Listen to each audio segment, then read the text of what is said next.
اور اسی طریقے سے اس شب برات کی آنے سے پہلے ہم لوگوں کو ایک جو ضروری کام کرنا ہوتا ہے وہ یہ ہے کہ اگر ہماری کسی سے بول چال بند ہے، لڑائی کی وجہ سے، غصے کی وجہ سے، کہیں سنی کی وجہ سے، کسی بھی بات سے اگر آپس میں ناراضگی ہے تو آپس میں بول چال چالو کر لینی چاہیے، آپس میں ایک دوسرے کو معاف کر دینا چاہیے، کیونکہ اس رات میں 5 بندے 6 بندے ایسے ہوتے ہیں کہ جن کی اللہ تبارک و تعالی مغفرت نہیں فرماتا ہے۔ آپ اگر سننا چاہیں تو میں آپ کو بتلاتا ہوں کہ وہ 5 بندے کون سے ہیں کہ جن کی اللہ تبارک و تعالی اس رات میں، بخشش والی رات میں مغفرت نہیں فرماتا ہے۔ آپ اگر سننا چاہیں تو میں آپ کو بتلاتا ہوں کہ سب سے پہلا بندہ کہ جس کی اس بخشش والی رات میں بھی مغفرت نہیں ہوتی ہے وہ کون سا بندہ ہے؟ وہ شرک کرنے والا بندہ ہے، کہ جو اللہ رب العزت کے ساتھ دوسرے کو بھی معبود جانتا ہے، دوسرے کو بھی معبود مانتا ہے، کہ جس طریقے سے ہر چیز اللہ تبارک و تعالیٰ کی محتاج ہے، اسی طریقے سے وہ کسی دوسرے کو بھی یہی مانتا ہے کہ جس طریقے سے ہر چیز اللہ کی محتاج ہے، کسی دوسرے کی بھی ہر چیز اسی طریقے سے محتاج ہے۔ جو اللہ کے ساتھ دوسرے کو شریک ٹھہراتا ہے تو اللہ تبارک و تعالیٰ اس کی کبھی بھی مغفرت نہیں فرماتا ہے۔ قرآن کریم کے اندر اللہ رب العزت ارشاد فرماتا ہے،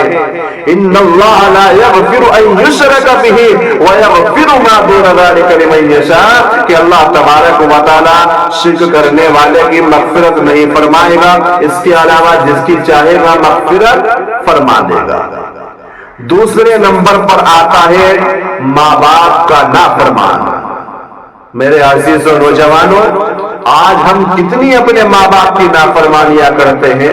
اپنے ماں باپ کو کس طریقے سے ہم اپنے اوپر بوجھ سمجھتے ہیں۔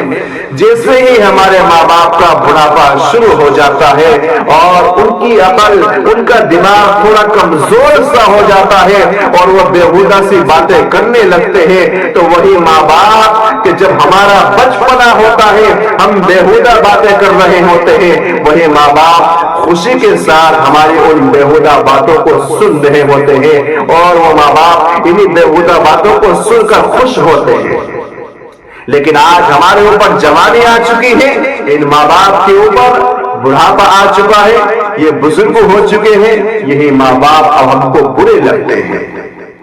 تو دوسرے نمبر پر اس مغفرت والے رات میں جس کی بخشش نہیں ہوتی ہے وہ ماں باپ کا نافرمان ہے، کہ جو اپنے ماں باپ کی نافرمانیاں کرتا ہے، اپنے ماں باپ کی حکم عدولیاں کرتا ہے، اپنے ماں باپ کو گالیاں دیتا ہے، اپنے اوپر بوجھ سمجھتا ہے، ان کو مارتا پیٹتا ہے اور ان کے حقوق میں کوتاہی کرتا ہے، ایسے بندے کی بھی اللہ تبارک و تعالیٰ مغفرت نہیں فرماتا ہے۔ تیسرا بندہ کہ جس کی اللہ تبارک و تعالیٰ مغفرت نہیں فرماتا ہے وہ کون ہے؟ وہ سینے کے اندر، اپنے دل کے اندر کینہ اور حسد کو رکھنے والا ہے،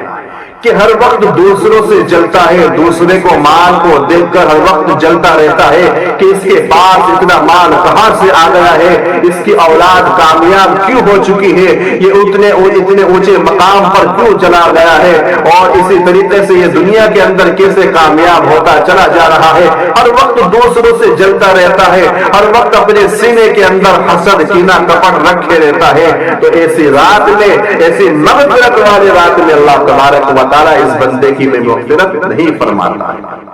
تو 3 بندے ہو گئے۔ سب سے پہلا مشرک کہ جس کی اللہ تبارک و تعالیٰ مغفرت نہیں فرماتا ہے۔ نمبر 2 ماں باپ کا نافرمان کہ جو جس کی اللہ تبارک و تعالیٰ مغفرت نہیں فرماتا ہے۔ نمبر 3 کہ جو اپنے سینے کے اندر، اپنے دل کے اندر حسد کینہ کپٹ کو رکھتا ہے، اللہ رب العزت اس کی بھی مغفرت نہیں فرماتا ہے۔ چوتھے نمبر پر ہے کہ جو مستقل برابر شراب کو پیتا ہے، جو شراب کا عادی ہے، اللہ رب العزت اس بخشش والی رات میں، رحمت والی رات میں اللہ تبارک و تعالیٰ اس شرابی کی بھی مغفرت نہیں فرماتے ہیں کہ جو مستقل برابر شراب کو پیتا ہے۔ اسی طریقے سے 5ویں نمبر پر ہے کہ جو چگلی کرتا ہے کہ جہاں بھی بیٹھتا ہے وہی غیبت کرتا ہے وہی چگلیاں کرتا ہے،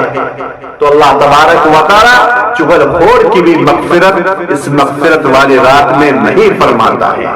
اس مغفرت والی رات میں چغل خور کو بھی نہیں بخشتا ہے۔ اللہ کے نبی علیہ السلام نے فرمایا ہے لا يدخل الجنت قطات، کہ چغل خور جنت کے اندر نہیں جائے گا۔ اب ہم لوگ خود اندازہ لگا سکتے ہیں کہ اللہ کے نبی علیہ السلام کی اس حدیث پر ہم کتنا عمل کرتے ہیں۔